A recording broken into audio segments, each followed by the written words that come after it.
Good morning.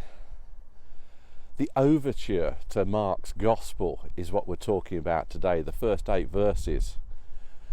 Mark sums up the whole core of the Gospel in those first few lines. Make your road straight. Someone in the desert pronouncing forgiveness from the edges. The whole tenor of the piece is written for its audience. And Mark's Gospel was written to be performed in one go, out around Jerusalem and Galilee in the small villages, away from the centre. And it's a message of hope, because at the time of the writing, there was all sorts of trouble in Jerusalem. The rebels were taking over the temple. There was the potential for Rome to come in and tear it down and take over Jerusalem. There were the temple authorities hanging on to power and treating people really badly. And yet, those sideline people out in the countryside could do nothing.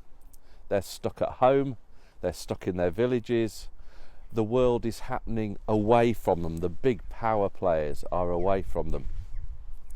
And this is why I think Mark's Gospel is so relevant for us today. How many of us feel a little bit like those villagers now?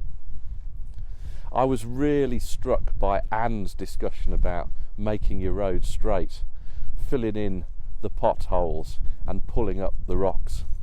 It was a remarkable thought. But I want to think about it in a different way today, not from a personal perspective, but from a cultural perspective, from our society's perspective. All those illusions are things that the Romans used to bring power and authority. The whole idea of a messianic leader, which was the Caesar back in Rome. How did Rome communicate its power? By straight roads, and that's what they built. How did Rome make things happen? Well, by using the temple as a centre place for the forgiveness of sins, for the control of the population. And here we are, Mark out in the country talking to the people on the periphery, saying, John came and lived in the desert and made that the centre, out on the edges.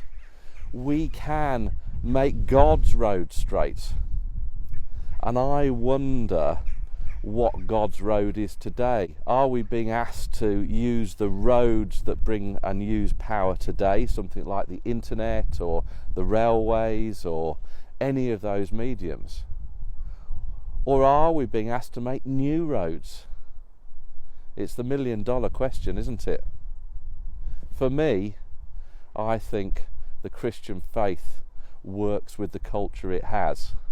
For me, I think what we're looking to do is make roads straight for God that are already there, but use them for God's energy. And I wonder how many of you experience the Spirit moving when we're doing Zoom worship.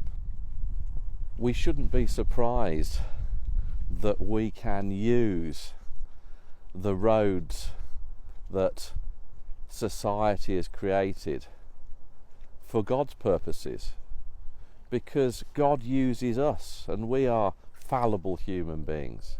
Why not the resources around us?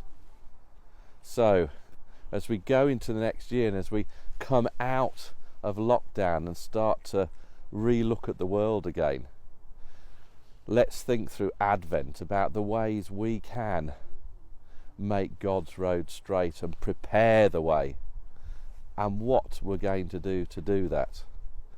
What things are we going to use? What resources have we at our disposal to preach the gospel, to bring hope to those that are on the edges, those that aren't at the centre making the power plays, those that need the hope.